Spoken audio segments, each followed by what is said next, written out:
following program makes use of copywritten material as part of a psychological examination of music. All music copyrights remain property of their respected creators. Hey, little gentlemen and gentlewoman. Today's show is brought to you by 12th Street Bar. I like 12th Street Bar. I like it a lot. It's my bar of choice. And we're going to be going there tomorrow for our unpaid intern Christy's birthday. Hey!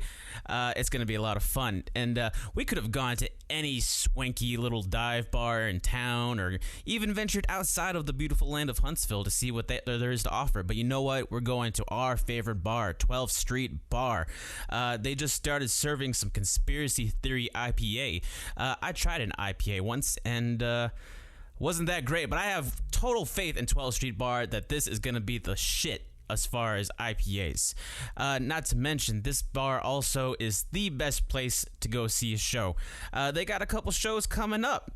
January 28th, this weekend, they have Hammer Party, Breakfast, and Busty Brunettes coming all the way from Tulsa, Oklahoma. My God, that is a long trip.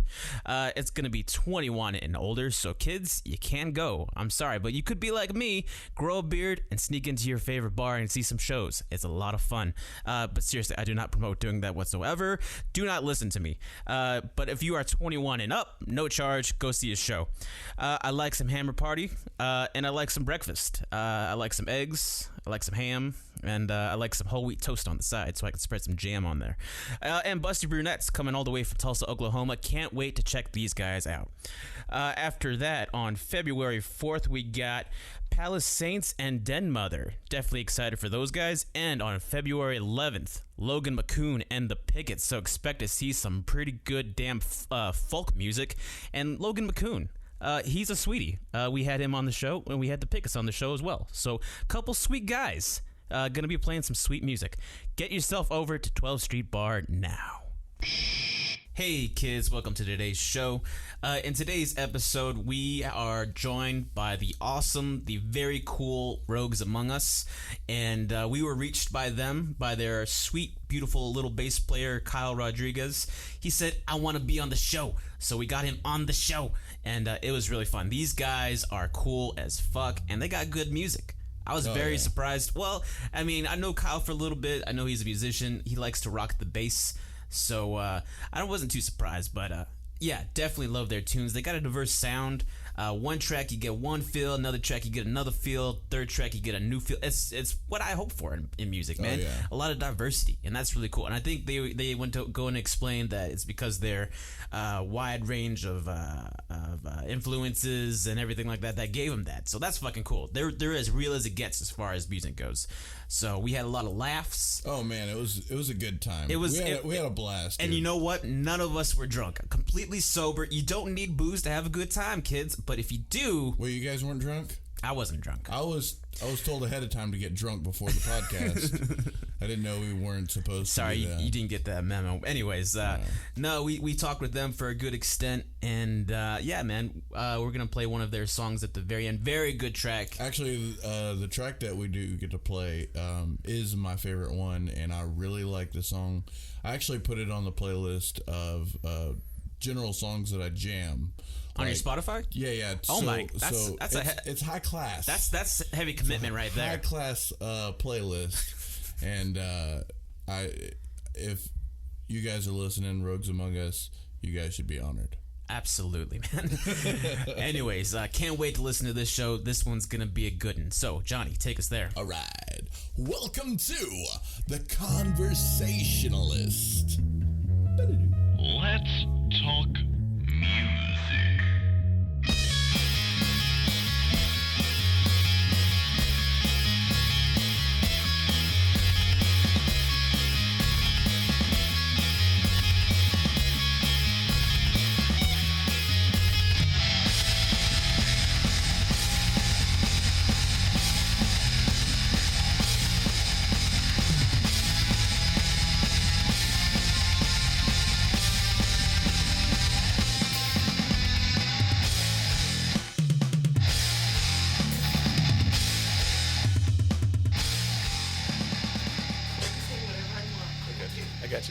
I like how good this sounds.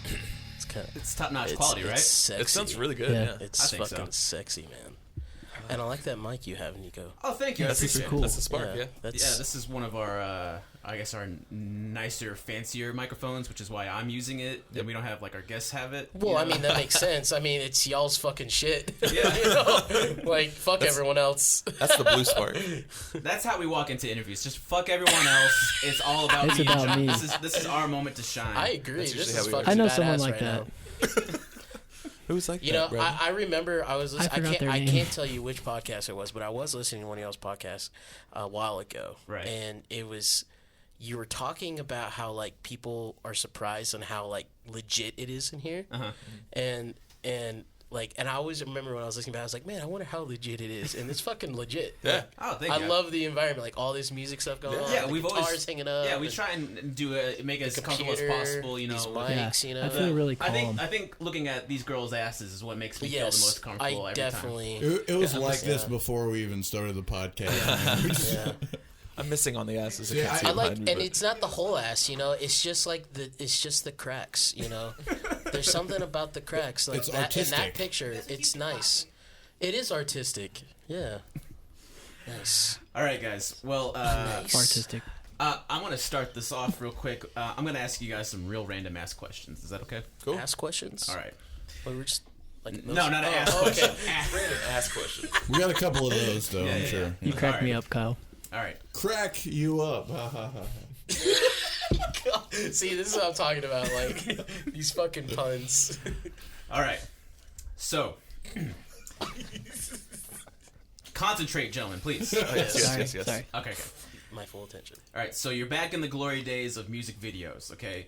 It's past midnight, and on MTV, they begin their After Hours segment, where they play different types of music videos, as well as the more mature music videos like Nine Inch Nails, Tool, Rammstein, and you decide to pull an all-nighter. What's the one music video you hope will definitely be played? You know who has a great answer for this? Bradley. Bradley, I have never seen MTV. how Like- old are you? I mean, I didn't grow up with cable, so Oh, okay. That's, That makes I sense. can't I judge on that. don't have a good answer Well, for you MTV guys. This would not be the music good TV time to doesn't start. exist anymore. There's an MTV, but it's like it's not music TV. That's what I mean. Like I haven't seen it back in the day. We're very Well, with the back in the music day, stuff. Yeah. they actually But played what's- music. Yeah, that's what I Yeah. mean. I've seen. So like, just think of like reality a shit. '90s era music video that you would have liked to see. I don't think he saw them then. If you didn't have MTV, I know for me it was Linkin Park's "Crawling." Crawling. Yes. Nice. I can respect that one. That was probably one of the first bands. I remember I watched them, and when I was a kid, I used to like pretend to be a rock star, and Yes. like you air guitar, but you like kind of like rock out in your room, Yes. whatever, something like that. And for some reason, like seeing them like get down to that shit, like I used to have fun with that one. Me too. I was always like, I remember I'd look in the mirror every time. I'd be like, every time. It got to the was- point to where I was yeah. like, I really want to get blue tips in my hair. Right? Because you got dark blue tips. Look at it. Look how awesome it looks. I'm like, I should do that. And then I remember my sister's like, yeah, but you'll have to like bleach your hair completely. I was like, Right. that's a really bad idea. I'm not going to do that. I did like the fire tattoo though. That was cool. on the wrist. Yeah, those Chester, were- dude. Chester is pretty cool. back in the day, pretty awesome. Yeah. Kyle? Mine's definitely gonna have to be "Feel Good Inc." with Oh, the yeah. Gorillaz, Oh, that's or a good one. Gorillaz rather. Yeah. When I saw that music video when I was a kid growing up, like it blew my mind. I instantly became a Gorillaz fan. Yeah. And Right. Have y'all heard the new I single? was just about to say, I know they're coming Yeah. out with something, but They released a new single. It's great. haven't. Like I have yet to it's find kind of it. I weird, haven't but heard it's it. Gorillaz, so it's good. yeah. You know, I think it's called Hallelujah Money. I Yeah. still haven't heard it. And I saw all It's the a hype weird for it. music video. Good. Like it's like this Jamaica dude. He's like Hallelujah Monies. I like the Definitely title. It's great though. Yeah, yeah, it It's got a sounds nice good. groove. Okay. Question number 2. You're on a date with a very attractive woman, and you go to a very nice diner that's 50s themed. Okay? They start to play a whole lot of shaking going on by Jerry Lee Lewis. Okay, this gets you excited, and you proceed to sing the words and groove to the music from your side of the booth. She, however, does nothing and is no way interested in anything happening right now.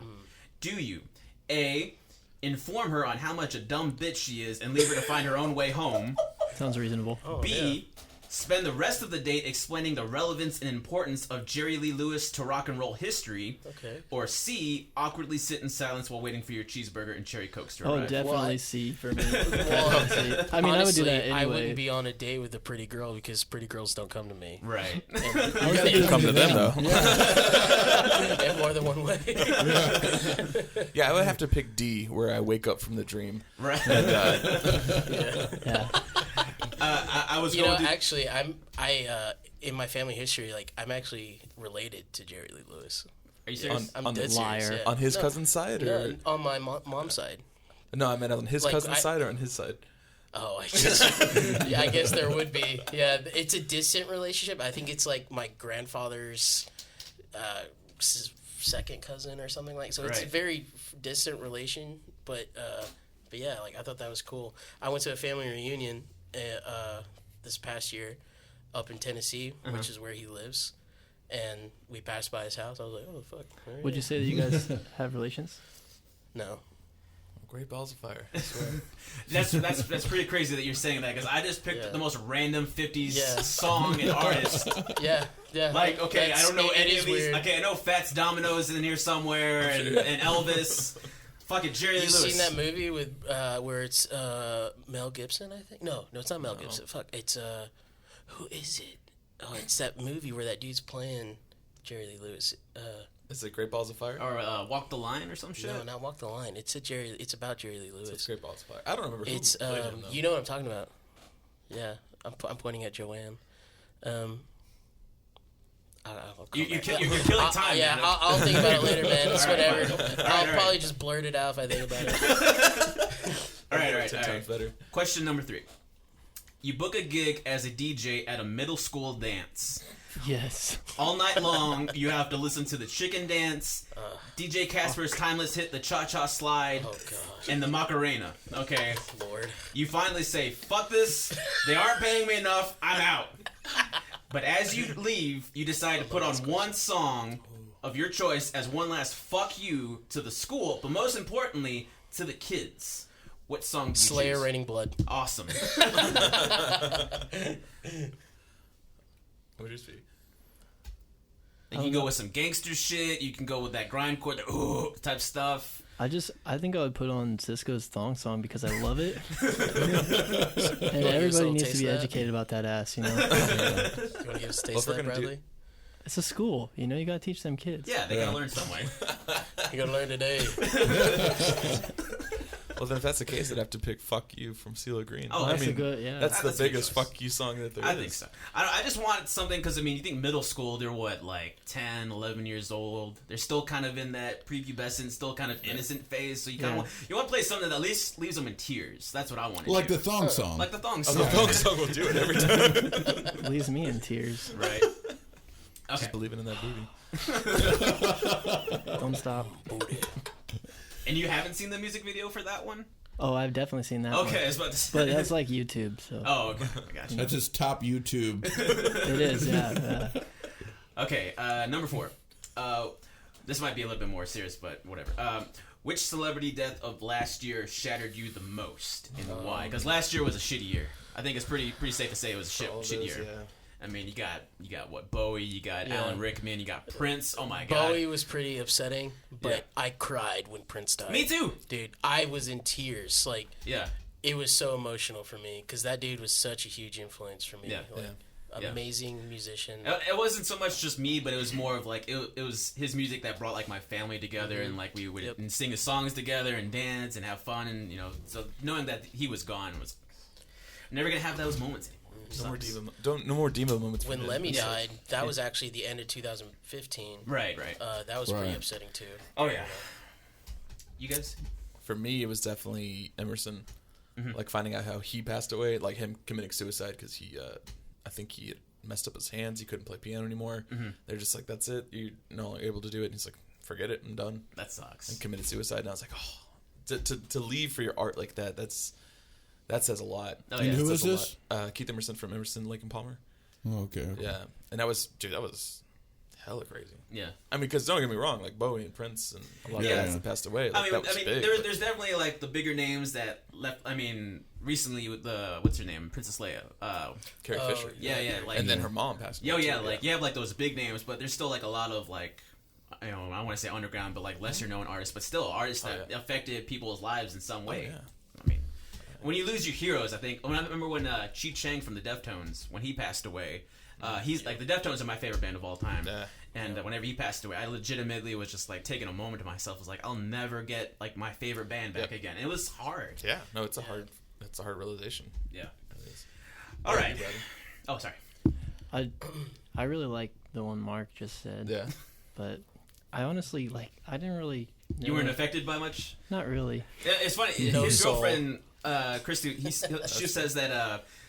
I mean, she understands why we get emotional and why we look up to him, but she doesn't have like that connection with. Yeah, it's like it's not like I'm emotionally connected to these people. Like a lot of them, I didn't really listen to their music, and so I don't have that attachment to them as just their art first of all, and then beyond that, I don't actually have an attachment to them as an individual and as a person in my own life. So it's hard for me to get like real wrapped up in. That kind of that's funny you say that because that kind of touches on the thing like someone told me like why are you so upset about the passing of Prince? It's not like you knew him personally, but like I feel like when you listen to someone's art, someone's music, you're getting as close to inside of like who they are as a person, like as you would just knowing one. Right. You know, like I feel like that's the best way to know someone is looking at their art, you know, and to me that's a close connection. Yeah. So like I feel like I did know Prince in a sense, not obviously in a person to person type of way, but like you felt like his pain in some of his like harder songs. You felt his joy. You felt his love. Exactly. Exactly. You know. So like I feel like I have a little bit different view on that. I guess I'm like selfish because when I hear a song, like the story is not about the artist; it's about like whatever I make it, how I relate to it. So it's about my personal story instead of theirs at the end of the day. And so like, I guess that keeps me from establishing that emotional connection to them in the first place. Plus, like I said, I really didn't listen to all that. And if anything, from Prince, I just learned that he really wanted to party like it was 1999. Exactly, man. So. Alrighty. Next one. For one show, you get to stand in for a band member of any band you want. Oh, Lord. Which band would you... So say, for instance, if you go to a Milli Vanilli reunion show and Millie is like, yo, Vanilli's sick right now, he can't sing. And then he sees you, fan in the front. He didn't really sing. I was going to say I don't know you, but you're good. Is this like... That was the joke. As well. Do we need to factor in like the fact like do we just magically like have the talent to do that now in this scenario? Well, I mean, it's just sort of like, who would you want? Like, if you were at your favorite band show and you noticed like the guitarist was sick, you know, you in the front row, tag me in, coach. I'm ready. Let me in. I don't know the songs, but I'd love to do it. You know? Right. Whatever, man. Can I bullshit my way through the set? Is Totally. that Yeah. Anything to get you on stage next to Milli Vanilli, you know. Omar Rodriguez Lopez. Yeah. From Mars Volta? Fuck yes. Oh god, that'd be fucking that's a challenge right there, sir. Right? That's what I'm saying. Like I don't have the talent to do it. Well, you know, if you bullshit your way, it's even maybe better. you're overshooting. Exactly. Maybe you're overshooting. See, I would choose something like easy, like punk rock. That's Ramones. what I was thinking. Yeah. You know, like come on, I'm a bass player. Like do do do do do. You know, I'm just playing eighth notes all day and maybe three notes, like three chords. So I'd pick the Ramones. That'd be fun. Is Dee Dee still alive or did he die? Yeah, I'm not sure, man. I think all of the Ramones are dead by this point. Probably. Maybe. I mean, I think there's one, but I think he was like the adopted Ramone. Because Dee Dee left, and then they got somebody else, and they tagged Ramone at the end of his, so that he could be like, because then it would be the Ramones and Phil or something like, you know. Yeah. Well, I mean, Sublime with Rome. Yeah. Damn. I guess it would have to be Mariah Carey. Just in the sense of like she couldn't get it done at New Year's, so maybe I should. And I'm pretty much a diva as it is, so I think that'll work perfectly. All right. Just don't lip sync, man. Like, you know. Dude, that was hilarious to watch. Dude, it really was, because she's like, I can't hear the vocal stuff, which is like, you couldn't hear the vocal stuff, but you're just gonna lip sync through the whole thing, anyways. Man. Like, I feel like she should be in a zoo exhibit. Well, she shouldn't. You know, she's just a fucking like you just go and they just watch her, and then she's gone because she sucks. Yeah. It was awful, dude. It was pretty sad, and it's so funny It's sad. because like to watch, like who gets the blame on everything on that. Yeah. one. Right, Because right. like I'm a stagehand, so I'm sitting there looking and I'm watching. I was like, I don't know how the monitors would have affected her. And I was like, she has in-ears.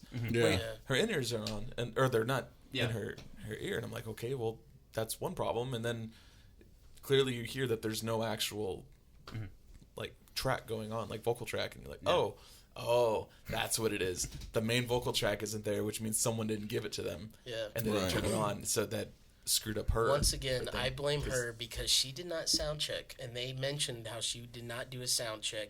And the year before, when she sang, and they released that recording. Did y'all hear about that? The recording, they released just a solo track of her singing. I want for or what's that song she has? Yeah. Is you? yeah.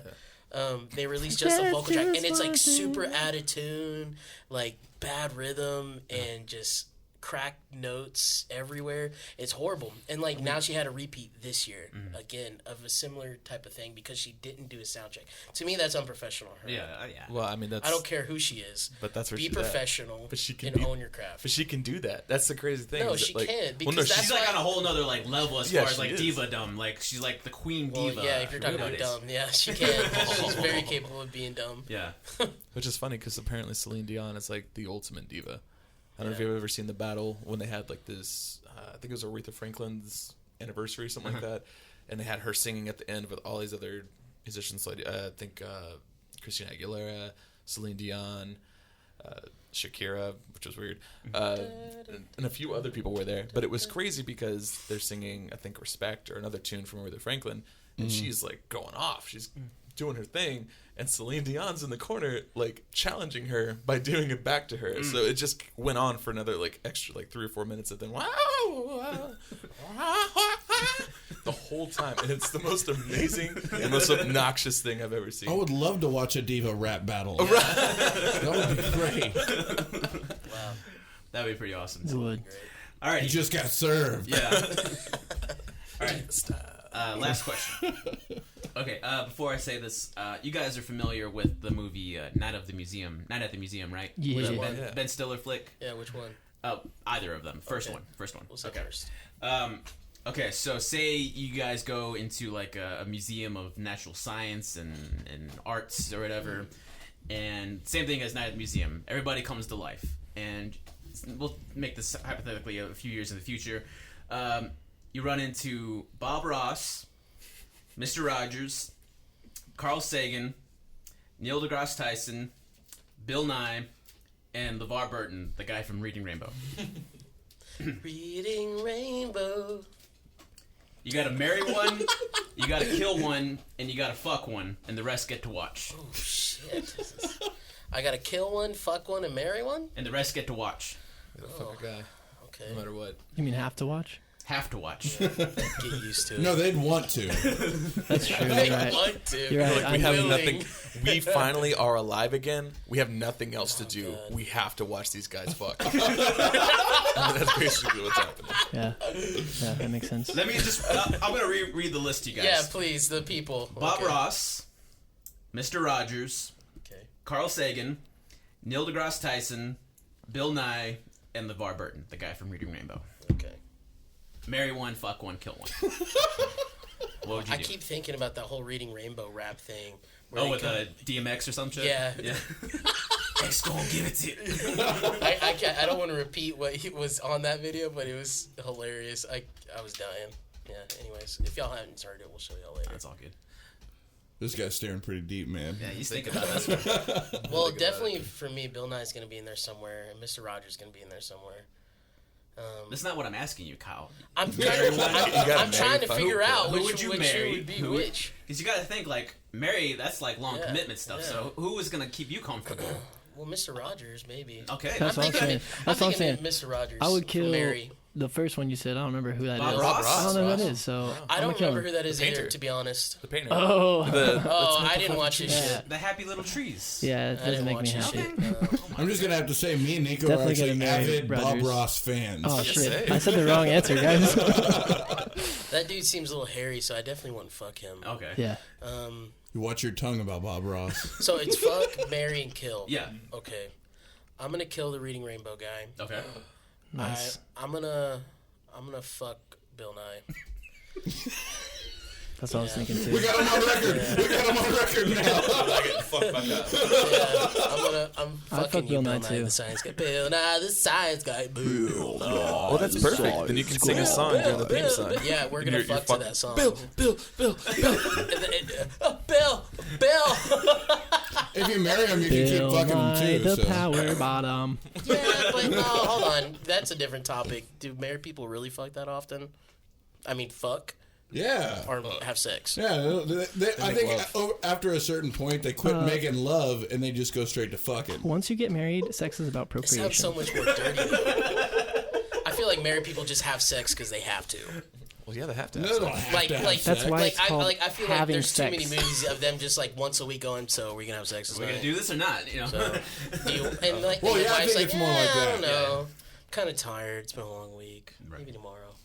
Dude, I think I would marry Bob Ross. Okay. And I think it's more in the sense of like he would definitely keep you happy. Yeah. He's a gentle man. Yeah, Yeah. and like think of all the art in your house. That's why you like it'd be fuck it. everywhere. I'd probably fuck Mr. Rogers, but only in the sense of like Marry him. I think for him fucking would be like, hey, let's sit down and talk. And, Yeah. like, let me put on another cardigan. Like, let me make you feel comfortable. It's cool. It's fun. Wow. But then I think when it comes to So you like right, being, like so like you that, I like like that. being like Taken care of. romantic and like. I no, did- I think that he just wouldn't actually. There would be He no wants actual someone- penetration. Oh. It would just be the fact that like his terms of fucking would be completely different from what we're thinking. I think Mark just It's a someone. whole nother fucking level, man. It's a whole nother By fucking the way, level. there's a yeah. green sweater Mark wants involved. someone who's really going to try to take care of his penis. Yeah. You know, But he's got to got keep the to. cardigan on. he keeps it on. Yeah. He gives me one Got too. it. That's Yeah, nice. like, that's You- another- You know, his another- mother knitted those for him. Dude, I bet she. Yeah. Oh, so never mind. I was about to say. I love these questions. And This then is I think I awesome. would kill Tyson. Neil deGrasse Tyson. Yeah.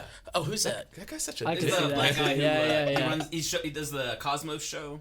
He's the one who does the memes like, "Watch out, we got a badass here." He thinks he knows everything. Yeah. I'm still not recognizing who that is, but it's cool. It's yeah. Well, he's. I thought from what Tyson like Mike Tyson No, because no, I heard he's not. Tyson, but He's still in the 90s. because I'm like I definitely can't kill that guy. Definitely, yeah. No, you could. I couldn't fuck him either because he just fucked me. Yeah. So, Have you ever seen that where he gets pissed off at one of the interviewers or something like that? And he's like, "Why do you come over here, boy? Huh? I'll fuck you up the ass so hard." Like, it's the weirdest thing. Yeah. And he's like he's gone on like all these like terrible words, but then he just says, "I'm gonna fuck you though. I'm gonna fuck you." You know, to be honest, that's like the most intimidating. Yeah. Like, that's Oh, the yeah. worst thing you can Because do. you're like, Yeah. he could fuck me. Yeah. Totally. I would rather him kill me. just one punch. If he's gonna fuck me, just black me out first. One punch, I'm out, and Yeah. then do what you need to do. I just have the feeling, man, like I couldn't take that from him. Yeah, it'd I be couldn't rough. take that. Like he would wear you like a I glove. like how you did the sound effect. swear. That was. Yeah, I it mean, really there's put no- me there. All right, that puts an end to that segment. Guys, I want to thank you very much for joining us today. We are joined by Rogues Among Us. For the people who do not know who you are or what you do in the band, please introduce yourself and say what instrument you play. I'm Mark. I am the lead singer / key player. Keys, yeah. Is that a question? That is a question. Do I play keys? Yes. Sometimes. There we go. I'm Bradley. I play guitar and I do backup vocals. I'm Kyle Rodriguez, and I'm the bass guitar player. Awesome. We know it was a little adventure for you guys to get here, so definitely thank you so much for making the trip. This was actually the first interview show we've done where the artist came to us. You messaged me, and you're like, we want to be on your show. Usually we got to go out and scout out and find somebody, but you guys, Kyle, you said you wanted to come join us today. We're so motivated. Really honored, really hashtag blessed to have you guys on Nice. board with us. That's a live That shit's hashtag, trending y'all. right now. Get That's ready. trending right now. Right now. So I was actually very unfamiliar. Always knew you were a bass player. Yeah. Well, actually, I didn't always know. I found out. Yeah. And Well, it's because we used to work together and we used were to work- talking about music. yeah, and we Yeah. used to work at HEB. the Hispanic Employment Bureau. Nice. HEB. That's actually pretty funny. I used to Yeah. live right there in the Wood Creek apartments. Oh, nice. Like, So I But figured yeah. out he Right. played drums, and I was like, "Oh, I'm a bass player." And Yeah. I think we even talked about jamming, and then it never happened. Yeah, it never happened. That's That's always, exactly how musicians that's work. always the case. Let's jam sometime. Yeah. Never happens. But no, I found out that you were a musician, and I was always like, cool. I was always curious about what sort of stuff you're into, and then finding out that you're doing this, I was like, awesome, you know. But sort of take us down the road. Like, how did this project start for you guys? It's pretty interesting. With me and Robert, which is our other guitarist who's in here today, him and I have been friends since second grade, so we've known each other for a very long time. And I was living out of the state. I was living in Hawaii for a little bit with the family, and I got asked. Real quick, are you Yeah. Hawaiian or are you Mexican? I am Mexican. Okay, just curious. I know. I come off as either one, but over there they don't. They know I'm not Hawaiian at all. Right. So, Like, oh, Don't talk hey, to this look guy. a Leo. no, not even. Get out of here, one boy. I don't want That was Is kind that of a an what? Asian That was like, accent. no, that sounded like Miss Cleo for a second. I think she's there still. No problem. That was a great impersonation of Miss Cleo, I have to say. Good idea, boy. No, I don't play with you. Anyways. Yeah, so me and Robert had been in bands together for a long time, since high school, just on and off. And before I was coming home, I was like, hey, dude, I want to start up another project, because before I left, him and I were writing some songs together, which is actually 2 songs that are on the EP, Awesome. The Watcher. And I told him, look, I'm not going to start this. I don't want to be serious unless you're serious. You know, like, I want you to read this one book. It was like the indie band guide to being in a band or something like that. Cool. I was like, if you can, I'll give you 2 weeks to read some of it. You don't even have to read the whole thing. Just tell me something that you learned from it. And within the first week, he messaged me back. He's like, so for marketing, man, we could do this and do that. I was like, oh, you read it.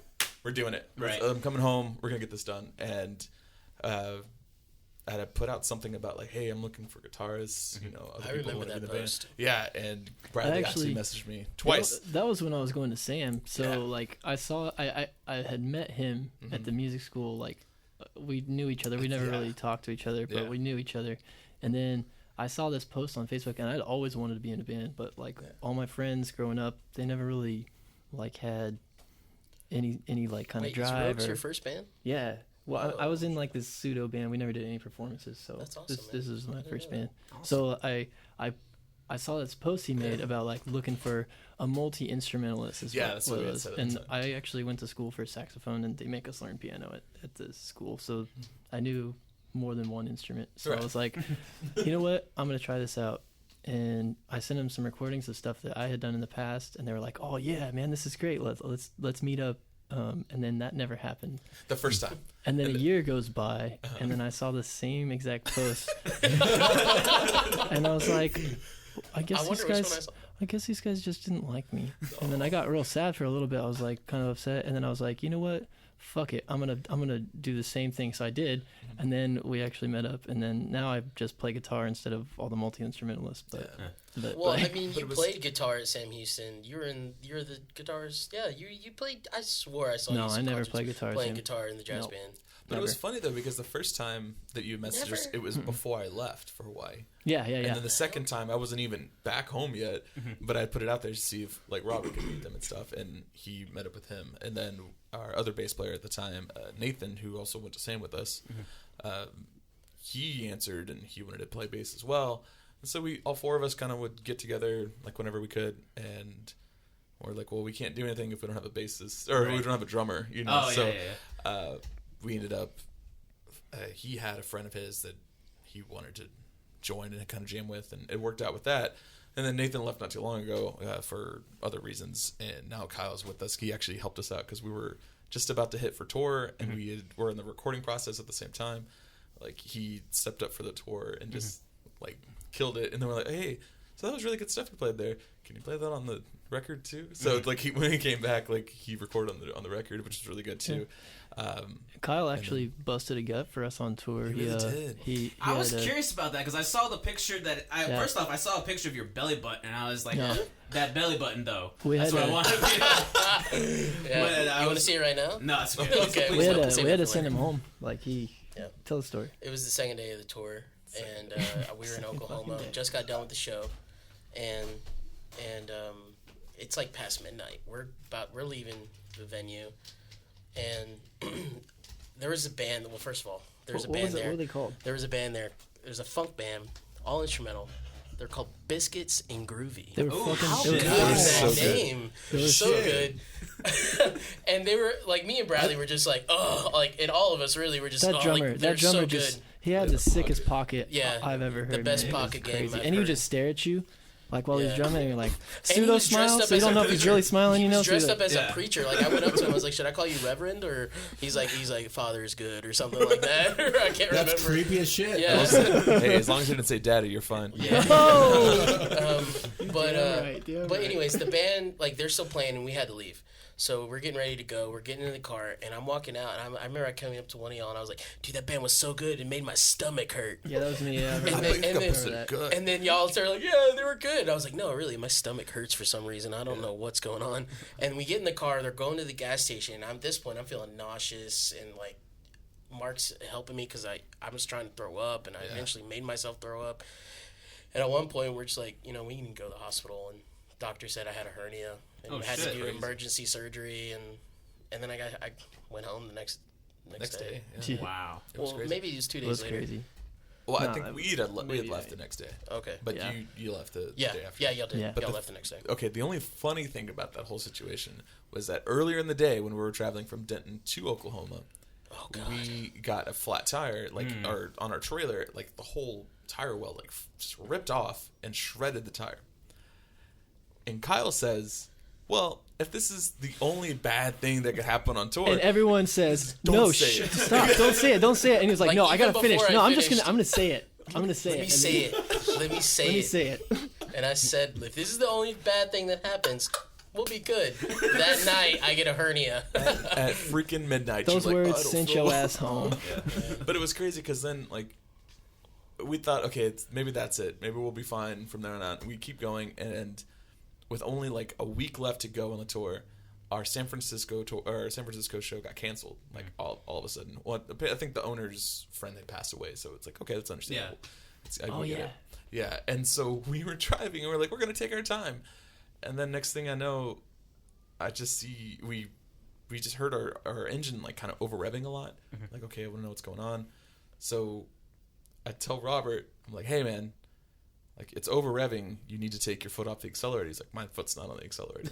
We're like, oh. So we got off on the side, and then we just see flames come out of it. Shit. So Oh no. we just flipped out, and we just got everything out of the van. We got everything out of the trailer. And that's all we lost was the van. Man, And we luckily- pulled over and like everyone just sat there for a minute, and Mark's up in the front passenger side, Robert's in the front, and Steven, our producer, was next to me in the like towards the back, and we just all sit there. And like Steven said 45 seconds. It was not. I don't think it was 45 seconds. It was quick. It was probably like 10. No, Yeah. we sat there for a while, and then I was like, guys, there's fucking fire, and we were like. Then the fucking door wouldn't open. It got jammed because they were sitting in the back. Steven couldn't open the door.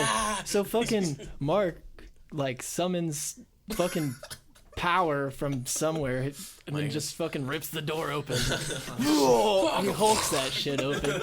And Steven's like, thanks, man. Well, no, and it was so funny because I got so scared when I saw that. No, 'cause- Steven's like, thanks, man. With that vape. But it was crazy because like I ran across the street on the highway, no less. I ran across the highway, and I'm like, okay, I don't want this to blow up. It's gonna explode or something. And I just keep seeing somebody in the van like moving around. I'm like, what the fuck is happening? And Steven kept running into the van to grab stuff and pull it out. Now none of our gear's in there. It's just like Laptops and shit. just like personal stuff. And if he didn't go back in there the multiple times he did, I would have lost my wallet. Right. And I was like, oh my god, that would have been it. And the funniest thing is that he said that when he got in there that last time, he looked to his left and he saw my wallet, and he looked to his right where his vape juice was, and he's like, I really want my vape juice because I just spent $200 on that. That sounds like that wallet seems more man. important. Guys, use priorities. Yeah, and I told him, I was like, dude, you didn't have to do that. And he's like, well, I thought that was probably a better idea, and I thought I could come back for the vape juice, but when he got there, like, it was already like gone completely with the fire. Damn, man. Yeah, That's crazy. yeah, Well, I'm glad you guys are okay. yeah. No, Yeah. no. San Francisco though, like what? How did you guys book gigs out that way? We had a friend of ours that because last year I was on tour with another band to play keys with them, just like as a little backup thing. Yeah, sure. And he helped us end up finding all those gigs later on because I was like, hey man, could you booked your own tour? Can you help us book our tour? And so he helped us along the way, and I got a couple gigs for us over there in Utah and stuff. And Oh, nice. yeah, it wasn't too bad. Well, I'm curious though. Before you guys got to that position where you can book those gigs, like what were your very first gigs like as a band? And Well, the first, I had never played in front of anyone or sang. So me and Mark did a lot of open mics at first, just because I wanted to like not be really terrible Yeah. and like super nervous, because I am pretty anxious as a person, and like I don't. Yeah, so we did that at Avant Garden is the main one we went to, and we went to Crossroad House of Blues. You guys know these places? They're in Houston. I know Yeah. Avant Garden. So we did a lot of open mics there at first. We had a blast doing that. we met a lot of friends over there. Like Yeah. we made a lot of friends. For sure. People that got us into like other gigs, like we did some at Black Dog Records and stuff. So we met a lot of good people there. Yeah, no, that helped us a lot too. Did you feel like after you performed in front of people for the first time, did you feel any weight lifted from you? Like you finally did it, it's not that terrible of a thing. Like you can now do it like 1,000 more times, or was like the first one just like? Because I know anytime I ever went on stage, there's always like that initial like I am scared shitless, I'm gonna fuck everything up. Like throughout the first song, and then by the second song, he's like, "All right, I'm great. I can fucking do this." Right. Like there's always like the jitters in the very beginning. Yeah. But I imagine for someone who's never done shows before, like it's probably like constant, like always jitters or something like that. Well, I wasn't like totally not used to performing, just vocals and guitar, that instrument. Okay. So like I'd done a lot of saxophone stuff and stuff, but just never that. So I mean, there's always like that, kind of the shakes, but like once it's kind of the zone, I guess, is what people refer to it as. But once you get to that place where you're just focused on, what he's doing when I'm singing and I'm trying to be like match him, I'm like in that pocket of like consciousness. Like when you get into the song, like then it's all gone. But then afterward, it's kind of like what happened, Right. Oh yeah, totally. Yeah, no, for me, I mean, it was interesting because I mean, since I've been doing that since high school, like being a lead singer and stuff like that, so it's not too bad. But I feel you on that and like on the tension that you feel, because I think the scariest moments when I would play is like solo stuff. Yeah. Like when I was in college, like I used to be a percussionist, and so we had a concert where they're like, "Hey, you're gonna play a marimba solo." I was like, oh, "No, I'm not." I'm like, "Yeah, you're gonna play marimba solo, and you're gonna do fine." And I picked like one of the hardest pieces for me at the time, and so I had to learn how to play it. And I remember walking in there, and I'm holding my mouths, and I looked down at my hands, and they're just glistening from all the sweat that I had. I'm just like, oh my gosh, there's nowhere to go. Yeah. Like I can't leave. I can't back out. There's no one to hide behind. Nothing. I got to do it.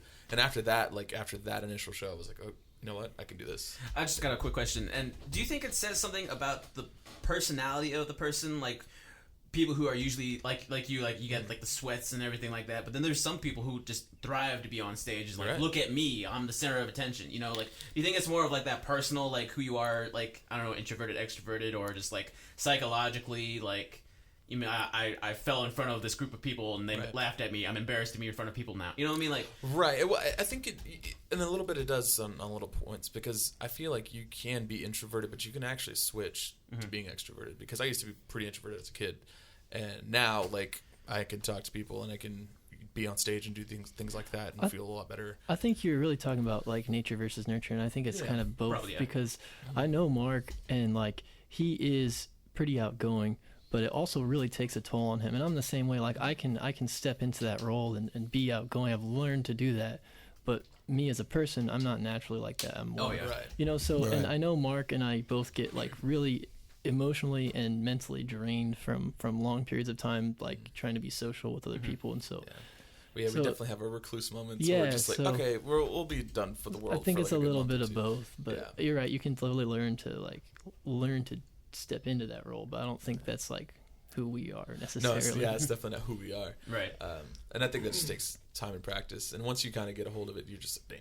But I know what you're talking about. There's people that are like that thrive on I being totally on think stage. that's kind of a natural thing. Yeah. Like, Yeah. they're And more. But I feel like those people that thrive on it, like they end up maybe becoming a little bit more successful, or they fall harder. Right. But once they fall, like they know how to get back. They up might there. not be able to take the criticisms or something like that. That's true They too. might not be I able like that. to. Yeah. Yeah, like some people, when they fall, they fall. That's it. Yeah. And that's only because they haven't felt those type of criticisms before. Yeah. But with good people, with people that are successful, that means that they have failed more times than anybody else. Mm-hmm.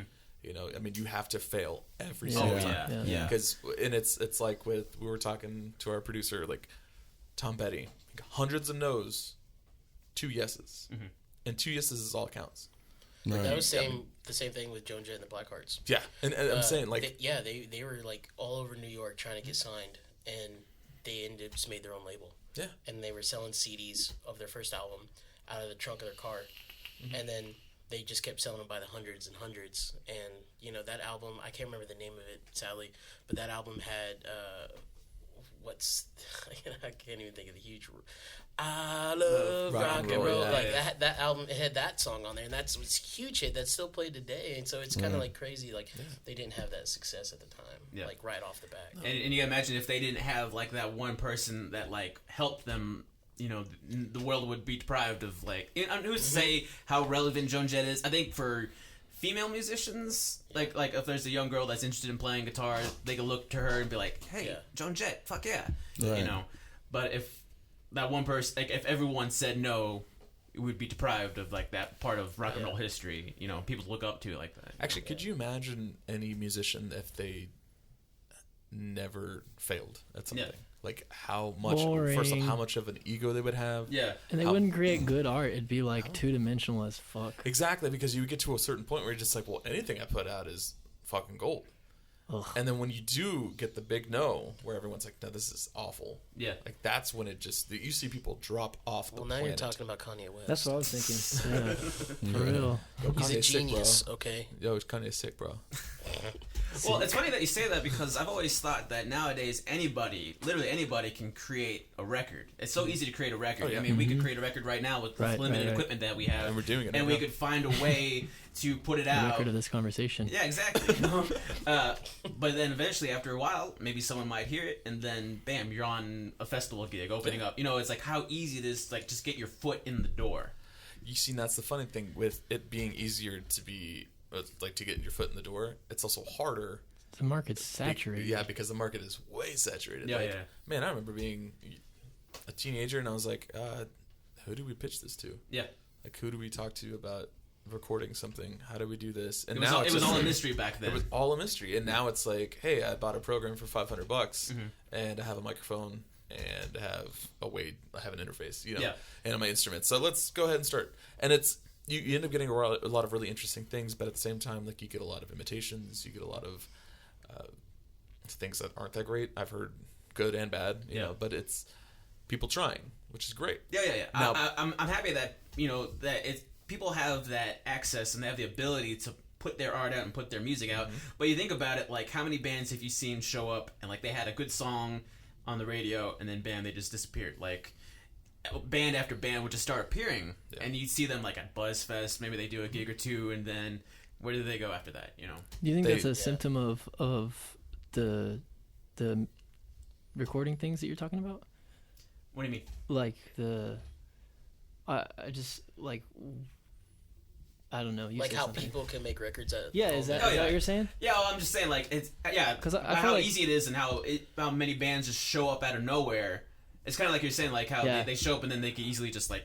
Well, fade away, we've you know? been talking about that for a while, and I think that's like just like not good marketing, right? Because Yeah. Yeah. a lot of bands that like, what was that one band with the chick singer? Gold Steps. No, Go somebody completely super popular. super popular. Paramore. Yeah, that one. Oh, that's right. Yeah, Paramore. Like she has an interesting. Hayley Williams has a really interesting story in the sense that like she was found at 14 years old. Yeah. And they're like, dude, you're amazing, we want to sign you, but then they're like, wait, Avril Lavigne is basically you at the same time. So they're like, yeah, we shouldn't do this. It'd be a bad idea. So they signed her to the Ramen something. Oh yeah, that I know what you're talking about. Yeah, the record company, and they started Paramore in Florida, and they're just playing in like small churches and stuff like that, just playing like really small things. And they had told them like, let's do this. Let's make him as organic as possible because we see a future with her. And look at her, like she's gonna be probably one of the best rock stars of this generation. Probably. Certainly better than Avril Lavigne. So the okay, the but Hello Kitty. I Okay, definitely know like a lot of those '90s bands that were like real popular in the '90s, and then kind of faded away after that. Career seemed like it ended. A lot of them kind of went behind the scenes, like whether it be songwriting for people or producing. Who was it like from that. Garbage? Butch Vig? Butch Vig. He went well, to... you know, he still tours with Garbage. Oh, really? Yeah. He's come to the venue. Oh, nice. Yeah. Nice. So, but, I mean, yeah, he's done all that Foo Fighters stuff, too. Yeah, so. But that's awesome. But I also think there's a couple of weird, interesting things about that is that even with bands that we don't know, like, that have, like, way bigger followings than I could ever expect, like, there's this band right now called Bad Sons. I've never heard of them before.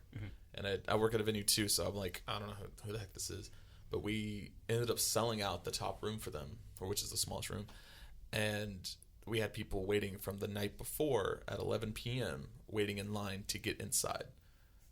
That's crazy. Yeah, and I was like, well, what the fuck is this? So I'm like, they have to be amazing. And it's not amazing music, but it is good pop music. It's good pop rock, and it's just enough to make you dance and make you have fun, and that's exactly what some of those bands can do. And but the thing is that I've never heard of them, and I'm on Facebook all the time, and these guys have 600,000 followers, and I'm like, oh, how do I have never heard of this band? It sounds like more of a regional thing sometimes. It sounds like it's one of those like Avenged Sevenfold cult followings, right? You know what I mean? Like people that are just straight up diehards, like Juggalos. yes, like Juggalos. Yeah. Well, the thing about those bands is they like build a culture, and I think that's really cool. Actually, like the band that comes to mind for me is 311 because I used to listen to them in like middle school a lot. You a diehard 311 fan? I used to be. Yeah. Nice. Amber is the color of your energy. It still is. I like my favorite line from 311 is "Fuck naysayers because they don't mean a thing. This is what style we bring." Yep. Yeah. Nice. Pulling it out. What was I going to get? Going back to you guys, and something that you mentioned just by you saying that that one band that you didn't know, it was kind of it was enough to make you dance and have fun or whatever. We were watching a video of you guys, and I was noticing a lot of like hand movements from you or something like you were, that was the diva-ing. Yeah, that was fucking Robert Plant shit. Doing a lot of things. I'm sorry to call you out. Johnny was starting to laugh because he was starting to like mimic him. It's like he's getting into it. He's feeling it. And I totally respect that. You know, me, I don't do this so much whenever I'm playing. I'm more screaming and like releasing all this rage that I have inside of me. Right. Do you feel like like your music, like when you get on stage and you're playing music, like you're able to unleash or like let that side of you out, or is it just sort of like the music taking control of you and that's what you're doing? Like you have no control. And it's interesting because I feel like depending on what song it is, they bring out different modes, bring out different things in me, and it's so funny because we were talking about that video a couple days ago. We're like, "Hey, Mark, how long do you think it takes before you start touching yourself?" Because I literally like grabbed my body for some reason, and I'm like, I don't remember doing that. But at the same time, I'm like, I could see me doing that though, so I'm not surprised. Yeah. And I mean, and it was so funny because we did it in a couple takes, a few takes to do it. Right. And there was a moment where I was like, I'm gonna take off my hat, and I'm like, I threw my hat somewhere else, and then I was like, I'm gonna take off my headphones, but in that take of it, I didn't do that. It just literally fell off my head. And at practice, he didn't stop there. He went all down to his boxers. Dude, and it was amazing. Because I was like, in my head, I was like, I want to see how far I can get with these guys. And so in the middle of the song, I just started taking off my shirt, unbuttoned, and I took it down. And like they kind of looked at me and laughed, and I was like, all right, let's see how far it goes. And I just unbuckled my pants and like just let them go. And the guys were just cracking up, but they were still playing perfectly in time. Yeah. Everything, like, nobody missed a note. And I was really surprised. I was like, I'm never going to do that live. Right. But I think that'd be hilarious. But it's depending on what songs you hear from us. Like I do something different. With From Within, like the video that's online, it's more internal. So I get a little bit crazy, but not too crazy. But with songs like Eugen or a new song we have called Cut the Cord, they're a lot more aggressive. Right. And both of those songs have more of a character to it as it is for like lyrics. And I end up grabbing my hair a lot and like pulling it and pulling it and pulling it and just keep doing this as a crazy madman. And I don't know why. You're manic. Yeah, it's very manic. It's a very manic thing to do. And it's just, I keep doing it and I'm like just singing. Right.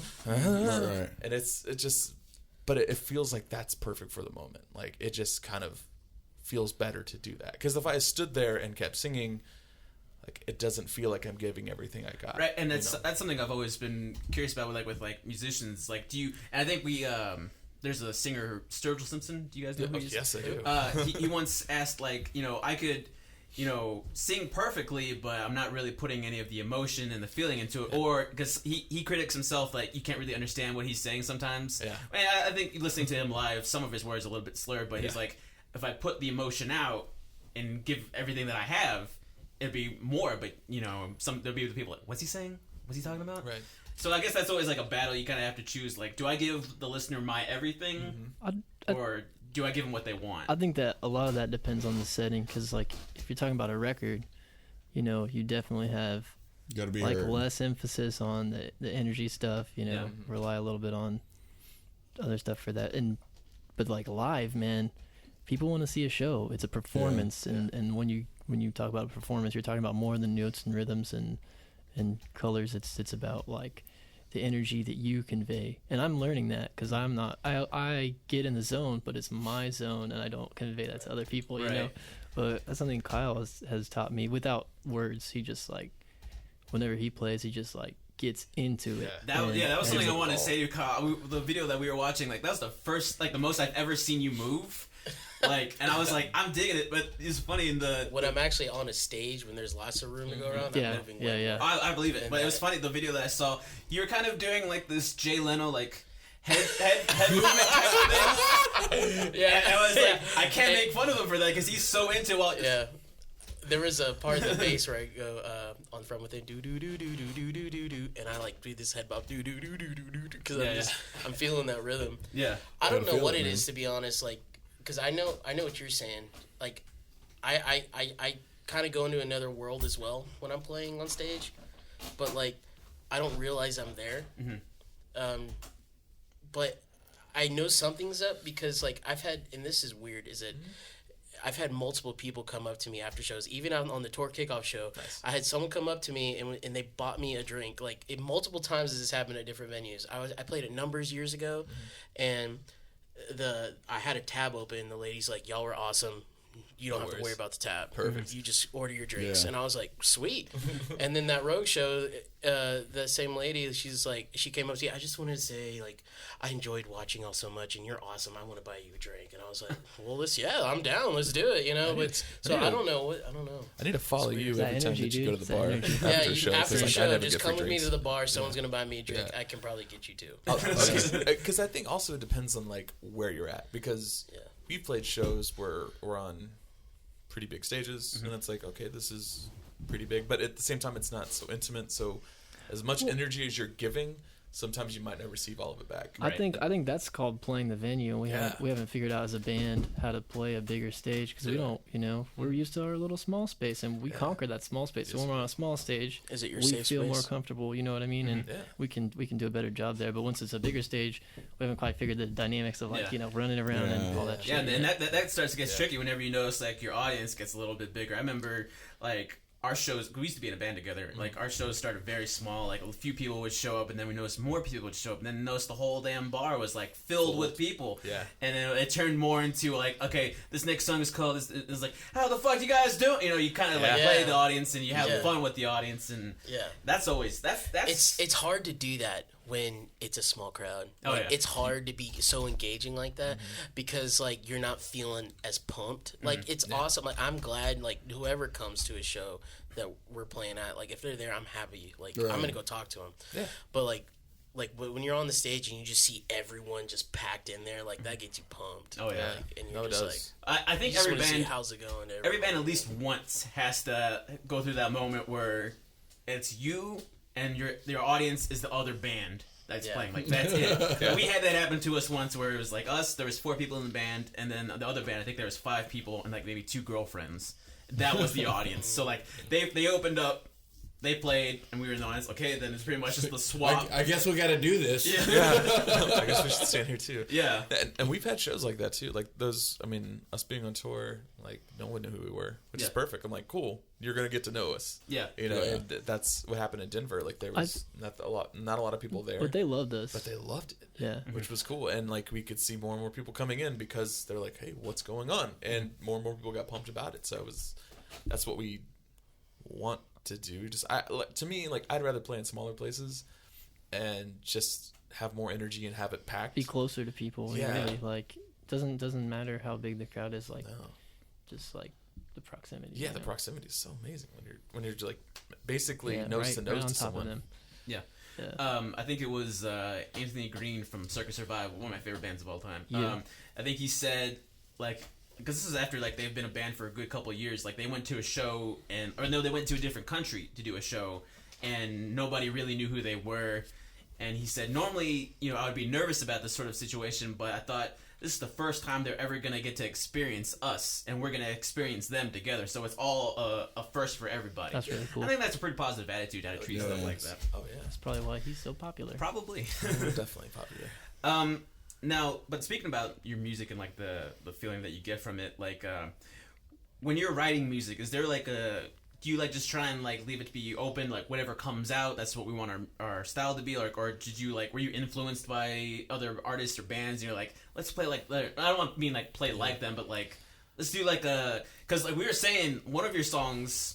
And I don't know how much trouble this is going to get us, but one of your songs kind of made us feel like an Incubus kind of a vibe. I don't remember which one. And then the next, no. But then the next one gave us like a Hoobastank vibe. Yeah.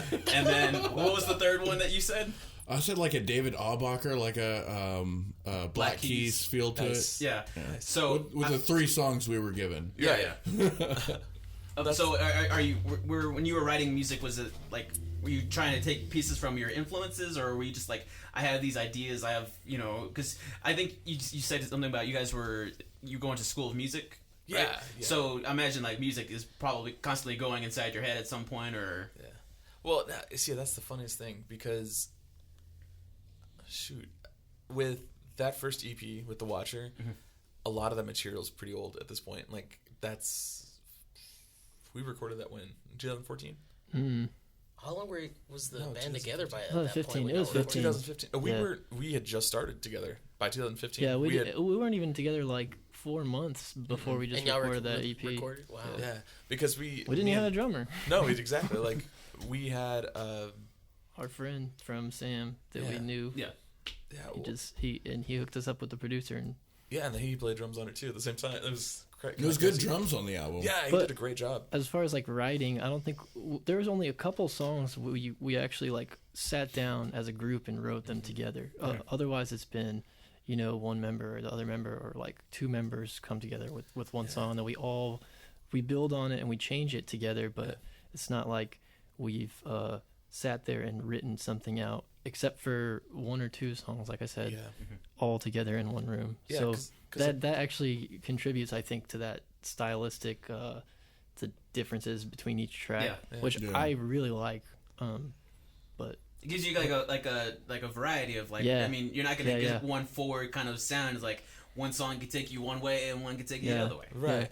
And you see, it's so funny though because like with Lesser Grandstander, like I think that's probably one y'all might think of as Incubus-y. I think so. Yeah. No. No? no. That's that not first what we track with the figured. piano. That was the Hoobastank. Oh, yeah, that was Yeah. a mistake. Okay, I can see why. That's the Oh, yeah, reason. yeah, Okay, yeah, I get you. Awesome. But Yeah. it's so funny because like I remember writing that part, like writing the piano part, because we had written that song maybe like 2012, and before I left for Hawaii, Right. And I'd written it with Robert, and the only reason why I knew that part was because when I was at Sam, I was a composition major, and had written something that had that part in it, and then I remember I had stolen that part from myself, but in reality, I had stolen that part from Michael Andrews, who was the composer for Donnie Darko. Oh shit. Yeah, because I really liked this one part whenever they introduced Gretchen Ross for the first time, and so they had this like nice little keyboard part. Yeah. I was like, oh, that's so beautiful. I'm like, I want to mimic that. I want to imitate that somehow. So I looked at the score and literally was like, okay, I see the motions that he's making, like the type of what he's doing, and then I wrote a piece of kind of around that, and then I was like, I always had that in my hands, and I'm like, I'm gonna introduce this to the guys and see what they do, and I just started playing it that way. And then Robert started playing guitar parts, and then Bradley later on, like he came in and he started writing his licks in there, and I was like, it's a song now. So I guess here we go. So. Nice. That's always fun. Like whenever you're either you're presenting an idea or you're just in the room and you're just sort of like hashing it out, like trying to figure out what it is. I've always found out like the funnest part of music is like trying to solve the puzzle of like, okay, what is this? What is this? How can we put it together? Like how can we shape it so that it works? You know, it's all. You know, it's putting all of your minds together, but still just trying to think to yourself, like, what can I do right here that bridges this part with this part together to where it doesn't just seem like piece, you know, you know what I'm saying? And also I find with like technology nowadays, like if you have like a good, like, you know, like a Makes good it DAW, easy. you can, you know, figure everything else out that. I'm curious, how did you get in the band, Kyle? Was actually really good timing. Like when y'all contacted me, I was just getting out of playing with my former band, and I noticed you were in like a couple of bands before. Yeah, and I just stopped playing with those guys, and so I just started. I didn't really have a band to play with, so I just started doing music on my own. I would do some acoustic stuff.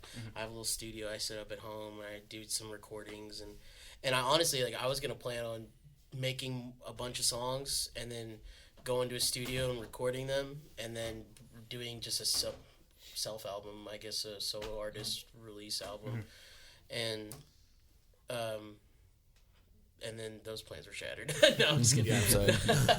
Damn. No, but I got a call from Robert, the rhythm guitarist, and he was like, "Hey man, just wanted to know if you'd be able to help us out with some bass parts on the album," and I was like, yeah, sure. And I knew Nathan was in the band originally. I don't think I really asked too many questions. I just was like, because I know what it's like when you're going through when you're losing a band member, or I knew something was wrong. Like, why would they be asking me if there wasn't anything wrong? So I was like, okay, I'm not going to ask any questions just because I know it's a sensitive topic. I'm just going to go in and do what they need me to do. Right. And so I came, or they sent me all the recordings for the albums they sent me, or for the first album, The Watcher, and then they sent me stuff for the new album. And I just started making up parts. And Were you creating anything to go with their stuff, or were you just playing what they had previously done? It was maybe a small mixture. Okay. Like I would say I did definitely try to create more. And there was a few other things where, like, especially on Flawless, where there's a certain melody at the end that's growing and it's building note for note. And so he's like, you know, we would work together, like, all right, we kind of thinking this for the bass part. And so I'd work on that, and then I'd add some things. And so...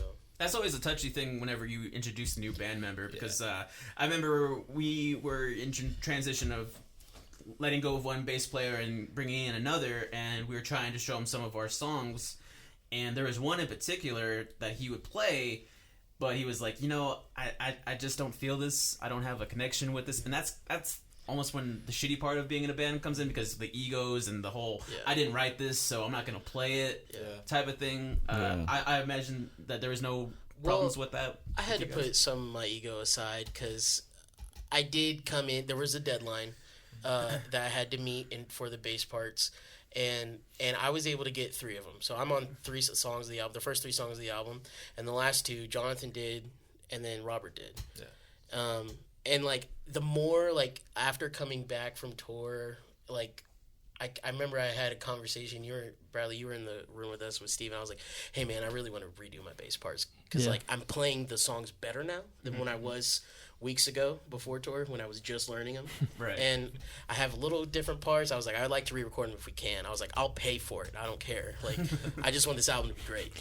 Steven was like, and, I'm finished. But dude. I was also kind of trying to manipulate my way into recording the all of last it, two right? songs. Yeah, no, and I totally there get was it. a little selfishness there, but Yeah. I definitely like at the end of the day, like I definitely support that decision because at the time, like I was not ready for those last two songs to record. Right. And so I definitely respected and support that decision, and they turned out great. There's great bass Yeah. parts, Yeah. and I'm for the most part I'm playing what they're playing, except maybe not exactly, but I mean for the most part because they're It's good definitely parts. the same feel. Yeah. That's the important part. Yeah, Yeah. that's the biggest thing. It's a tough thing that you gotta like let go of sometimes, but whenever you start to think like what's best for the song, like what's gonna make this the absolute greatest song, and you have to like let go of those emotions and the ego and everything like that. It's tough to do at first. I remember when I was young, I was real hard about it. Like it's not me, man. You know, I gotta put me into it. Yeah. But then you realize it's not about you anymore. Well, you gotta let go of that. I still feel like there's me in those parts. Like, Oh, there is. I mean, when you're working with people, you can't be completely selfish. You be like, you can't play something, and be like, and someone be like, oh, I don't know if that works, and you're like, no, that's what I'm doing. You can't do that. Like that's just not how it works. Like, Yeah. So Well, if you do that, you won't be there for very long. Yeah. well, exactly. And but I'm the type of person, and I told this to Steven going into the recording session, like, look, dude, I know I'm not the perfect musician. I know I'm not the perfect bass player. If I'm doing something that's not right or doesn't sound good, let me know, and we can work on it to fix it because it's only going to make me better, and it's going to make the output better. Absolutely. That's like the most important thing too. Yeah. Right Oh, yeah. there. Yeah. Well, speaking of recording, talk to us about how that went for you guys. Yeah, we recorded at AMR Studio with Stephen Adwell. He's out in Houston with us. It was man, fucking awesome. It was fucking awesome. It was great. And it's so crazy because like we took a chance on him because we knew that he worked with a couple of our other friends, and we liked how everything came out with both of their albums. But at the same time, it's a new producer. It's going to be a different feel for that. You know, you have to learn that person. Is this the first time you've ever worked with somebody else, like a producer for your music, or? No, because on the Watcher we had two producers, Okay. which was, and one of them ended up being the drummer as well, and then the other one's name's Marcus Acker, and he had his studio out in Magnolia, and it's just a different vibe when you go from one person to the other, because like with one producer they're very hands on, and you know they're helping you with like, hey, like when you're enunciating this part, enunciate this way, or Yeah. Right. let's try different guitars and let's do this and let's do that. It's different when you go to the second round because you've taken a lot of those tactics that they're Yeah. using, It's- and now yeah. you're implementing It's it to kind of your like stuff. demo love. You come in there with an expectation Yes. of how it's going to be, but it's totally different. You know, so Right. the first part was a little weird, but we loved Steven. It was really cool working with him. He's so ambitious, you know, and like, Yeah. I mean, That's good to have somebody with that sort of energy, because it's Yeah. so easy to have somebody to be like, okay, you guys ready? Just hit a Record. record button, Exactly, and they're not giving exactly. input. Yeah, you know? yeah, yeah. that was a big Yeah. thing for everybody. Everyone, like, we did this interview recently with for that live music video that Yeah. we did, and it was attached to that, and that's what everyone said about Steven, was that he was not the kind of guy that, like, you know, oh, I've been to a lot of recording studios and they just want to press record and get you out of there. That's Right. totally the opposite for him. Right. Like, Yeah, because he invests in you, and that's Absolutely. the best part is Yeah. that you know it's his studio. he cares about what he's doing. Right. Yeah, exactly. Well, his whole yeah. mentality is like if I can help make you successful, you're gonna help make me successful because my name Right. is on this Yeah. as well as Right. yours. And- So it's like he's gonna put everything he can into it in order to help himself and you. And that there's makes- also a difference between like a producer Yeah, and a sound engineer. and He's right. both. I mean, And he's both. Yeah, Right, it's true. absolutely. Yeah. I think he did sound at House of Blues in Houston for a while. He did. Oh, He's Yeah, run a house right. for he them did. for a while. But here's the crazy thing. I mean, this is coming from a guy who worked at Sugar Hill Records for a while. You know, he was recording there as well. Was like, you know what, I can do this on my own, and I can make it better. And I think that's probably one of the toughest things. He's not from Houston originally. He's from Kansas. And so when he came over here, he didn't have any connections. He was just like, you know what I'm going to do? I'm going to go to shows, and I'm going to talk to musicians, and I'm going to That's how I inch my met way him. in. Yeah. That's how I met him. I was playing at Fitzgerald's, and he came up to me. He's like, "Hey, man, I liked y'all. Y'all want to record in my studio?" And I was like, "Sure, but we don't have any money." So I just kept in contact with him. Yeah, and the funny Yeah. thing is that he's not the type of guy who's like, oh, you don't have any money, and then just walks out and never talks to you again. He's his type of guy is like, that's okay. Like, let's keep talking. Let's be friends, and Exactly, let's you know, when you He's- have the money, you can do it. But until then, let's create a relationship. You know? And that's what he did with me. before he met the rest of the band. Like he created a relationship with me, and I was like, I feel more and more comfortable with you. And then I ended up recording 2 piano parts for another band in Houston called Vox Voces, and that's when I got to work with him hands on. And it was just so funny because my first experience with him was opening the door, and his dog runs out and bites me in the ass. Yeah. And I thought, this is what it's going to be like. It's going to be like a bite in the ass, basically. Right. And it didn't. Like, we ended up, I got there at 9 o'clock. We were there till 3 a.m. And I had finished my parts by 11. And we just talked from 11 to 3. Just talking and understanding each other better and understanding music. And the rest of the other band had basically, and like, the other band is like passed out. Yeah. Completely. They didn't know what to do. But him and I were just talking. And then when we go to record, that's basically majority of what we're doing too. Like, we'd record stuff, and then we'd take like a 5-minute break, but that 5 minutes turned into like an hour. Yeah, right. Like, and we would just start talking. He's been in a bunch of bands, and so he has like a plethora of knowledge and experience that he's always like trying to help us, do our thing. He's always doing research, like on the business, and recording and not mixing and mastering and everything. Most people, right? Like, this dude's got books, like, he does. Books that are standard in the industry that he just studies. Like I said, man, that's a good energy to have around with you guys. But while you're recording, well, let's go back to the first time you recorded. Yeah. What was it before the first time for the Watcher? I guess was. Have you recorded anything prior to that, or was Watcher the first time you've ever recorded anything? I mean, we had done, like, when I was in high school. I mean, me and Robert were in that band. I don't want to speak the name of that band because it was so awful. What was it? Regressive Memory. That's not too bad. It was pretty bad when people were like saying, "Oh, like regressive memories," or regretful memories, which I thought was actually pretty funny. After a while, I was like, "That's pretty." Is it a regretful memory? It is a regretful memory. Nice. Yeah, that was good. But like when we had recorded, it was like out of somebody's trailer home that they had, and it was like, "Yeah, we're gonna get you good recording."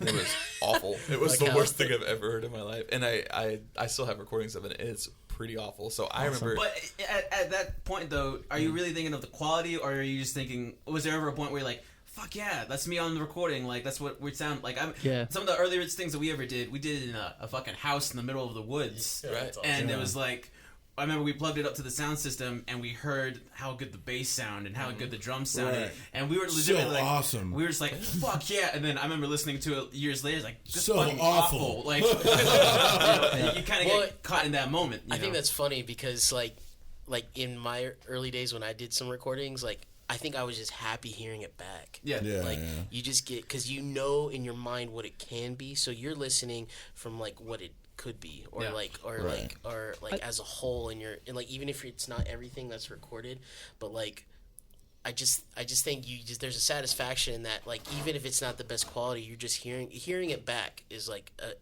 it to me is rewarding, and then later on, like, you start learning, like, okay, this is quality versus what that is. Yeah, man, this 5-track that we have coming out in February is like literally, I never thought I would be part of something that sounds this professional. Like, it blows my mind. Like, I literally tear up sometimes when I'm listening to that shit. Like, I'm not kidding. I don't do that. Too, man. I've been there too. Just like so ridiculous. And I cry like a bitch. So you see, that's the cool thing, is that like when you have so much pride in what you're doing, and like you can tell when it comes out bad. Yeah. You can tell when it comes out really well. Yeah. And so like when we hear it now, like when I heard The Watch the very first time, which was a couple years ago, but like almost like the first, maybe like it was after the final mixes, or maybe like the first master mix that we got. I remember I was like, oh my god. Yeah, we still thought that was the coolest thing. Yeah. Yeah, like I was in awe of the sense of like, that's what I sound like. Yeah. That's what everyone sounds like together. This is what we did. Mm-hmm. It's and I remember like Robert was like, holy shit, like this is fucking cool. And it was really fun for us because any other band that we knew after that, like their first demos, which is that's basically a demo. Mm-hmm. Right. Like, they never stood that up to that. When I was like, cool, I know that we did a really good fucking job. It doesn't matter how much we paid for it. Like, we did a good fucking job to get it. Yeah. Right. But this time around, it's like we paid, we paid the same price. We paid the same price. Well, I mean, per track. Yeah. But at the same time, like, we made I feel like much better music, Oh, and yeah. it just had a better production, and everything was just feels so much better about it. Oh my gosh. It's Yeah. gonna be fun. I think that's funny too, because like I don't think you realize because I remember y'all had mentioned before, like when y'all heard The Watcher, y'all thought it was amazing. Yeah. Right. And then after hearing Analysis Paralysis, you're like, What's The Watcher?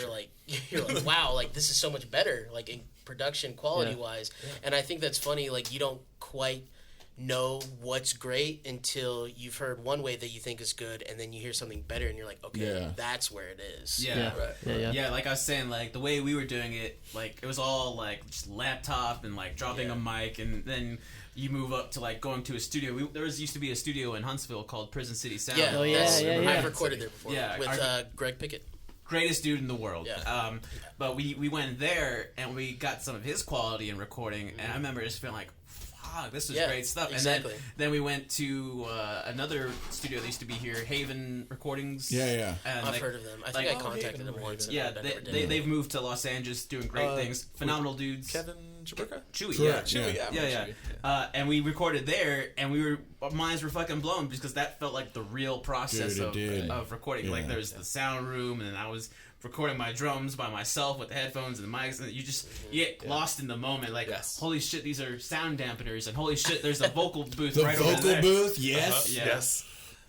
I love the vocal booth because it had curtains, so nobody could watch me, and I can just do my thing. Yeah. Dude, that was probably the nice. funniest thing with this last one, because with Steven, like, he built a vocal booth later on. Right.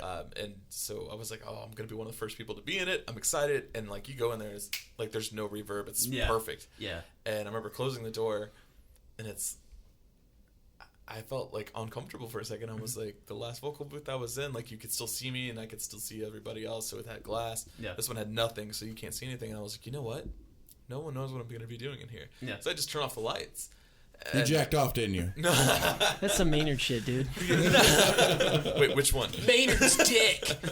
But for me, I was just like, oh my gosh, I get to just be comfortable now. And so I Right. turned off the lights and I sang, and it was funny because then he would call, like, text or call back on it. It's like, hey, did you move from the mic? I'm like, what do you mean? He's like, you seem a little bit more distant. Something seems different. And I turn on the light and I'm like, like facing a completely different direction from the microphone. I'm like, oh, my bad, man. I turn off the lights. He's like, that's fine. You can do that. Just make sure you're facing the mic next time. It's probably what Ray Charles went through when, he's like, how am I sounding, guys? Am I sounding good? I didn't see that one coming. Didn't see that one coming? That's good. Poor Stevie. Well, now that you guys got this new stuff out, like, how many shows are you doing nowadays? Like, are you like show after show, or are you just waiting for like the final product to come out before like we're going balls deep and we're going? Oh yeah, That's basically it. And it's funny because we haven't played since November. Oh really? Since after tour, because we're just like, let's get the last show of tour was our last show that we played. Yeah, which was Austin, which was pretty cool. I mean, Lucky Lounge was great to play at, and we met some really nice people there. Actually, that was about 2 weeks after I had the surgery. Okay. And so I came up there still bandaged up. I brought a chair up on stage. I'm like, fuck it, I'm playing the show. I don't give a It would have fuck. been awesome if you still had like the gown, like or something. That's what we told him. We tried to get him. Actually, he did try to get me to wear a Yeah. gown. Had And a little IV thing right next to His dick hanging out the front. ass hanging out the back. Yeah. But I remember actually the funniest thing about at Lucky Lounge was that I was at the bar and I was like, oh, I have my free ticket. Can I get a free drink? And it's like, yeah, that's cool. And I looked at him. I was like, you look really familiar. And he's like, well, I bartend here quite a bit. And I was like, no, like something else. He's like from a movie. I was like, yes. And have you guys ever seen Rat Race? Yeah. Do you remember the older brother, the one with tongue, and he couldn't talk very well? Oh he was Seth Green's brother in the movie. Okay, Yeah. He was the bartender. Oh wow. And I was like, you're from Rat Race? And he's like, yeah. I was like kind of starstruck a little bit. Right. It's like, it's so amazing. And then so after we got off stage, he's like, dude, you guys were badass. Yeah. Yes, an actor thinks we're fucking amazing. And of course, it's like, he didn't say amazing. He just said you're badass. Like, That's how you took it. Yeah. That's I how took me a Mark second. I was do. like, God damn. Like, I just got hyped up for no reason for that. Yeah. The Not that he does dude anything. did give me free Coke since I had that ticket. Like he was That is not some cocaine, not cocaine. Coca-Cola Classic. It wouldn't be a stretch, actors nowadays, Hollywood. You know what, I could though? see That's him what they doing do that. out You there. know what though? We were at that taco stand, and he came out there. He's like, "Dude, you gotta get these tacos." And He those were was some just- great tacos. Yeah, they were. The conversation, man, it went silent for like a good second. I wasn't drinking alcohol at the time because I was still on medication. Right. You were doing gave me some lines help. though. I was, It doesn't have to stop my cocaine the, shit. the drugs the doctor gave me were great. Trust me. Anything to ease the pain, baby. But we have a show coming up March 10th, from what I've heard, at the Wofford in Houston. Okay. Which should be interesting. It's a newer venue at this point. I think it's actually a house, so it's more of a house party. Okay. And at this point, it's like it's $10 to get in, free beer, free Topo Chico, Nice. which I think is Isn't there one in pretty Austin? awesome. Huh? Free beer? Oh yeah, we have March one 5th. on March 5th. We haven't gotten a couple of the other things figured out. We're on still that one. figuring that out. Yeah, Okay. but But in the maybe- meantime, you're going to be working Pending to Austin. making everything. Yeah. Yeah. No, When we're does the tightening our album setup, come man. out? February 10th. February 10th. Yeah. Analysis paralysis. Now, Bradley, Yes. what is analysis paralysis? Bradley. Analysis paralysis is like when you analyze a situation so much that you fucking can't even do anything. Like you can't make a decision. You can't. Yeah. That's You're pretty paralyzed from analysis. cool. Too much Like that? overthinking. Yeah, and we all do that. Like Gets I you know stuck. that. I was waiting to see if you were going to quote exactly what you said in the previous video. What I Are say you in talking about video. the promotion video Yeah, for yeah, the yeah. album? It's pretty close. Yeah. What I say then on that? Pretty much exactly what you close. said. Pretty close. Yeah, y'all did y'all's research. I respect that. No, it's funny that. Doing research. Oh. That was Where your song. did That was things mine. go wrong? But it was funny because like when we came up with the name for that album, I remember I was on the highway and I was sitting there like driving and I'm like, dude, we're like messaging each other like different names and we kept coming up with different ideas and I'm like, we're just overthinking the fuck out of this thing. Oh, yeah, that's what what is always happening. happens. Like we weren't getting anywhere with it, and I was like, "What happens?" I was like, "What's the like psychological term for overthinking?" And it said analysis paralysis. Like, boom, let's call it that. Yeah. Because we're clearly overthinking this shit. Yeah. So Yeah, like, yeah. why not put it in there? And I think Robert's like, "Dude, that sounds really good, but it rhymes." I was like, "So who cares?" I was like, Yeah. It's "People awesome. love It's when things catchier, rhyme." yeah. And it doesn't really It's rhyme. wordplay. We love that shit. But it's not even In that rhyming sense, you 'cause guys it's the should last- change the group name to Fungus Among Us. It's been talked about. No, It we've might made that happen. joke before. If anything, we should be. I was Fungus. gonna say we should Is that an be a fun Incubus band. reference, sir? Dude, we should be an Incubus cover band called The Fungus. Fungus Among Us. I'd be down, dude. Let's play some No, old school we should shit be a as we funk think You band. they guys could do it. I mean, could. you have the skill, you know. Oh, yes. For sure. No, it's funny that you're saying that because I know I've been in so many situations where it's like, okay, the song's done. What do we call it? And then you try going back towards like, okay, what's the feel of the song? But it's like, do you want to just do that or you want to get creative? And then I'm thinking about like some of like the song titles that you came up with. Like some of them made sense, but it was like some of them was like, why don't we come up with that? Why did you do that? You know. But I think sometimes it's just you're trying to create. I don't know if you're trying to create the story of the song or if you're just trying to be creative. I don't know, some of these song titles use what's the one lesser Grandstand. Grandstander, yeah, and then the Eugen or whatever that is. Eugen, yeah. Eugen, like What's Eugen? See, Robert has the explanation for Eugen, and I can never remember it because it's like a Japanese term. Yeah. Of like. So we're gonna use our Robert lifeline to knows. call a friend. Yeah, that's how I feel. Calling Robert. Unless you're giving us $1 million on that last part of it, Yeah. so that'd be cool. But with Lesser Grandstander, man, I don't even know if I should tell the story, but I should. Tell it. Okay, so we wrote It's Lesser a good Grandstander. story. It's a good story. It's a fucked up story, but it's good. that's the stories that we like. Yeah, no. Fucked up stories are good stories. Does anyone know anything about a guy named Trace Lessler? No. Okay, so me and Robert went to school with him, and we were pretty close to him to a certain point. We didn't know each other outside of high school after that, like, kind of lost ties. And I remember one day, my friend was like showing me random stuff online, and then we got a breaking news alert. It's like, okay, what is it? And it's like, oh, this family was found dead in their home. We're like, well, what the fuck? And come to find out, he killed his family. Oh shit. And like he like brutally murdered everybody. And then after that, they found out he had plans to shoot up the high school across the street from him. So like he was like on a fucking rampage. Like he was ready to do stuff, but they caught him just in time. But it was funny, or it wasn't funny, but it was crazy because I felt really bad for him because I was like, he just lost his family. I don't know what's going on. you know, he wasn't on the run, he was just missing, so they didn't know if he was somewhere else so they could contact him. And then he turned himself in and he told them everything he had done. And I was just like, holy shit. Like, what the fuck is going on Like, in our who is small this town? guy we thought we knew? Yeah, exactly. And I was like, why don't we write about it and like try to get that out? And I remember like, Was that in Tomball? no, it was in Waller, Waller? Texas. So if y'all ever need to know, look up Waller, Texas, and it's a small town with nothing in it, but everyone can talk about that now. Oh, and what's his name? Daniel Johnston lives there. Who? Daniel Johnston. He's. You ever seen the little artwork that says "Hello" or something like that from Austin?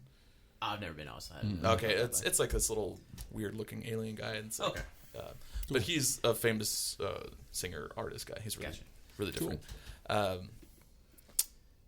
And so I just started writing about it, and I remember I was in Hawaii writing lyrics, and my family left for 2 weeks because they wanted to come home to Houston to see the family, and I was like, I can't afford to come home, but I'll stay here and I'll watch the dogs and the cats, you know, no big deal. I was like, well, since I'm here for 2 weeks and I'm kind of isolated, let me write the lyrics for this, and I went fucking nuts. Like, I just like buried myself in a lot of darkness and came out with what I had, and I was like, I kind of did a lot of research on everything he was doing, and like a lot of the lyrics actually mimic what he was saying. Oh, wow. Things they found in the house and just kind of what he was going through. And That was like, for LG? Yeah, for LG. And it was... Who would have thought that song was that dark?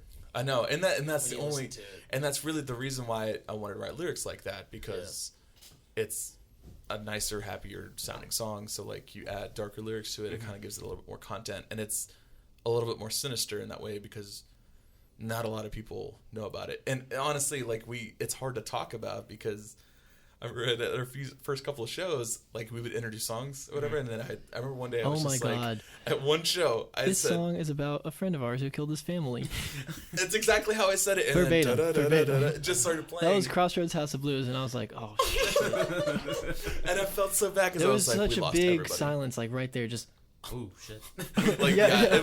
it was a vacuum. We literally sucked the air out of the room. Hey, but we learned That's from our amazing. mistakes and we never Right, did it right. again. Yeah, exactly. And I've never talked We about stopped it on talking stage. about that. See, if I was in the Stage. crowd, my first instinct would be like, "That's fucking badass. I want to hear this song." Like, It's metal as fuck. that is Maybe that was maybe that silence was just everyone listening. Let's hope I so. think that's what it was. I think that's what I it like was. that better. Yeah. Maybe it was just like that Their energy. faces said otherwise. Either way, it's killing the energy. So it's fine. Right, yeah. Nice. And like, and Killing with these with, jokes. with Eugen. But that's like, how you know they were listening. Yes, no, exactly. Oh, well, hopefully. Or maybe they just tune themselves out so much because, like, I don't want to hear about this. I just want to Safe eat my space, safe spaghetti and space. meatballs. That's Yeah. all I wanted to do. But what would it have done to you if, like, as soon as you said that, all you got was like those disgusted looks, like, oh god, like would you still be able to go on? Where like I we literally would've close done it. my eyes every time I sing, so I don't okay. see anyone's reaction. But if that would have happened and I saw it, I'd been like, hey, let's sing another song. This next song's about rainbows and butterflies. We're sorry about what we just said. It'll never happen again. awesome. But we have Eugen, and Eugen is based off another friend of mine because I'd seen him go through some really hard times with drugs. Do you find yourself like making? Do you take stuff from your own life for your lyrics, or do you try your best to like create something that's a little bit more open ended for anybody that they can relate to it? I think that's the funny thing though, because with lyrics, like even if you write something that's open ended, or if you write something from your personal life, Yeah. everyone feels that majority of the time. Yeah. Like I think Lesser Grandstander is probably the only one that will alienate people because they don't know the situation. But Yeah. with what's going on, it's talking about, becoming a different person, and it just seems a little bit more relatable in that sense. But like I've one of the newer tunes, Maladjusted, like it's a little bit more relatable from what I've written because it's literally me being frustrated with another person, and we get that. Everyone feels that way. But have you ever like written a song and taken themes that were relatable and like, oh yeah, someone could totally relate to this, and then like gone off that, or have you been? I think Mark's... Sorry, I didn't mean to interrupt, but I think Mark's lyrics and what I really love about his writing is that they really tell a story. And, like, that's why it's so much fun to play music with that stuff, too, because, like, that's what we want to do as instrumentalists is build a story from the ground up with sound, Right. without lyrics. How can we speak to someone without words? And then with a really poignant like story like that, just like takes it to the next level. And it's So awesome. do you guys write the music first and then come in with the lyrics, or do you do the lyrics first and then the music? Actually, a lot of that has happened that way, where it's like we write all the music first, and we're like, cool, this is really cool, and then we realize, hey, we haven't written a melody for it or lyrics. Let's try doing that next. And so, like, we'll write the melody and the lyrics over it. But we've done a really good job so far in that way. With a lot of Bradley's tunes, he's come to us and he has the whole thing like polished and ready to go. Right. And so it's like, cool, show me what you're doing, and I'll fucking do it. And he's written some really great stuff, like From Within his that he came up with lyrics and everything. The Wolf is one of them. Flawless, no cause for concern. Like everything else, like lyrically, like I've tried to come up with stuff, and I feel like my process is a lot longer than yours is when it comes to writing, just for the fact of like anytime that I feel frustrated or I'm at a certain point in my life, like I literally pull out my iPhone, start writing things down, and I'm just like, let it keep going until I start thinking. And then when you start thinking, it's like, nope, that's too much. Now you're going back and editing what you said. Yeah. That's not what you meant. Right. So too much analysis paralysis. Exactly. When you start overthinking things, like you should stop, back up, and then you'll come back to it later. Or like later on, I'm just like, did I write anything good? And I'll find I'm like, hey, that's a good line. And then I'm like, oh wait, those are all good lines, or this really good. And then I just go back and try to mimic more of what I was doing and try to pull back from that feeling I was getting. Right. Yeah, I use that stream of consciousness type thing for Flawless for sure. Like, I remember I had a really terrible weekend, and like afterward, I just did the same thing, just word vomit, stream of consciousness, poetry, and then that was like one of the things that. Yeah.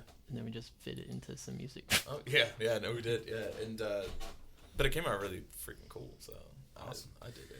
Well, I was going to comment a little bit. You're saying about like creating the story through the music and through the instrumentation. I've always found like one of my favorite bands, Explosions in the Sky. There's this one band. They were at Whitehall recently. Did you catch that? I missed that one. It was great. This Will Destroy You is a great band. But they take you on that ride where like the ups and the downs, and then the really big moments and the real quiet moments. I feel like just having that, you can turn it into anything you want as far as like your own personal, the story behind it. There's one song by Explosions that I think was The Only Moment We Were Alone or something like that. It's like the first song I think that was on the If the Earth Is Not a Cold Dead Place. Yeah, that song. Like for me, like how it starts real soft and then it goes big, and then it takes you back down, and then it ends very huge. Yeah. Like I remember I just came through like a newfound like happiness and joy in life, and I was like, what song comes even close to what I'm feeling in life? And I was like, that's the fucking song right there. For me, that on that album, it's the last song, Your Hand in Mine. Oh, great, beautiful song. Yeah, it's so beautiful. And what's weird is that what got me into that band was watching that football movie. Oh, Friday Night Lights. Friday Night Lights. Oh yeah. It's because like I don't know what it was, but like that ending when they were just this close from getting the touchdown. Yeah. And he's just kneeling there, and they're playing that music. That music draw me into that moment so much, where I was just like, oh my, I felt for them. Yeah. And I was like, I need to find out who that is, because that's great music. Like I knowing that the music made me feel that way, because like football movies can be cliche. Like okay, they lost. I understand. It's upsetting. But that music is what made it so upsetting for me. Absolutely. And I was like, I need to go find them. And ever since then, they're a Texas band. They're from Austin. That's awesome. Yeah. But yeah, I understand exactly what you mean as far as like telling the story through the music. And I think like a lot of contrast, like you're talking about, really like I love that, and I think a lot of our music does. Like we have one feeling, and then we go another, or we do a different time signature, so you like don't know what to expect. Like it's awesome. Fun. Well, I guess we can start to wrap it up. I don't know how we're doing on time, John Boy, but we're doing okay, man. Okay. We're at hour 33. Okay, I guess we can go ahead and wrap that one up. I guess we're gonna go into a song now. Real quick. How do you want to set this up? Like, you shouldn't like what's like the song feel like? Oh wait, you told us that you can't explain that one, right? No, I already explained the other one, but no, I explain the story. Yeah. With this one, it was when me and Robert, before we became Rogues Among Us, we had started working on this tune, and the drummer at the time, he showed us this line. It's like boo dum doo dum dum dum dum, which is like the main theme of the song. And I was like, dude, that's fucking cool. Like, let's start writing on it. And it was funny because I remember this guy's name's Chris. He had written the song. He written out a whole part, but Robert only heard that part and was like, "Bam, that's it. We're using that." And he ignored everything else that came afterwards. But I remember everything was cool. He went outside for a break. Usually he like smoked weed or whatever. So like he went outside. And then he came back and he started playing, and he just was like sloppy. It was off. Like something didn't seem right. It's not weed. It doesn't make sense. And later on, he tells me, he's like, "Dude, I'm actually battling against heroin right now." Oh shit! I was like, "What the fuck?" And like, it made me more upset because he wanted me to keep it a secret from Robert, which Robert knows already. We all talked about it and stuff. And it's almost like he didn't care that he was doing this to himself, because he was like, "No, it just makes me feel good. I don't give a shit." And I remember it just got so frustrated, I just started writing lyrics. And so the song really is based off of like a person going through the motions of like starting drugs, getting into it hard, and then at the end he's just like feeling that just emotional wreck, and just finally coming down and getting to that sobering moment where it's like, well, I did this to myself. Fuck, man. You know, that's deep shit. Yeah. But awesome song though. Yeah, I want to say.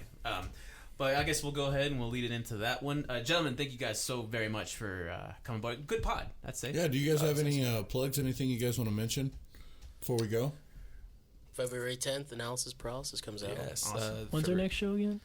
March 10th. March 10th. That's going to be at the Wofford. And then February 24th. Come say hi.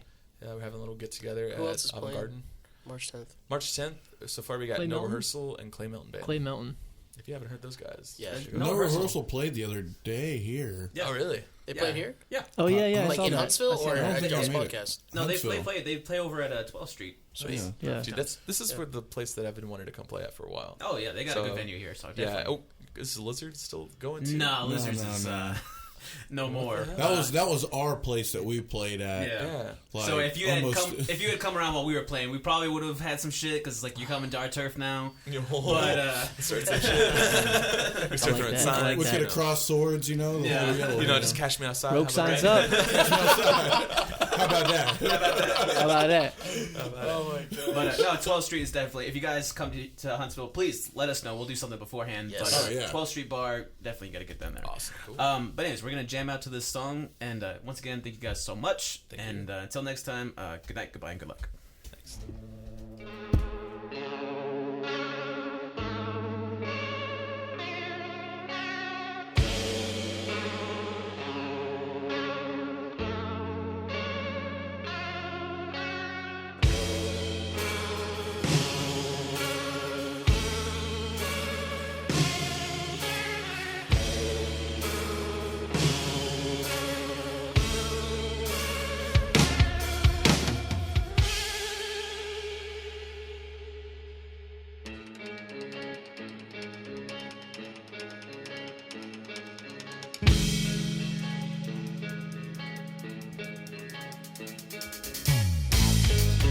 Pacing to and fro, testing what is left alone, itching for some more, quenching thirst for some gold.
Cooking more